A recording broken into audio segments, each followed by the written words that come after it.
কাল কিয়ামতের দিনটা বড় ভয়ঙ্কর হবে, এত ভয়ঙ্কর বন্ধু। আমার নবী বলেছেন উলঙ্গ অবস্থায় মানুষগুলো হাসুরের ময়দানে একত্রিত হবে রে।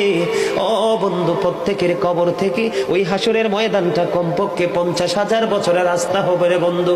এই জন্য নবী যখন মেরাজের রজনীতে বোরাক দেখেছিল, আমার নবীকে আল্লাহ দাওয়াত দিয়েছে, বোরাক দেখে আমার নবী এত ক্রন্দন করেছিল, মনে হয়েছিল যেন আমার নবীর চক্ষু মুবারক দুইটা ঝর্ণা হয়ে গেছে।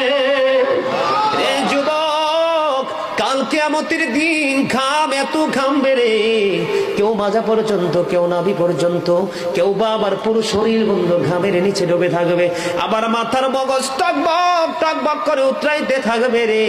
আল্লাহ বলেছেন লা ইয়ামুতু, people will not die that day, সেদিন মানুষ আর মরতে পারবে না। আল্লাহ বলেছেন ফিহা ওয়ালা ইয়াহইয়া, people will not be able to live that day, মানুষ সেদিন বাঁচতেও পারবে না। আবার আল্লাহ বলেছেন অমাহুম আনহা বিগাইবিন, পিপল উইল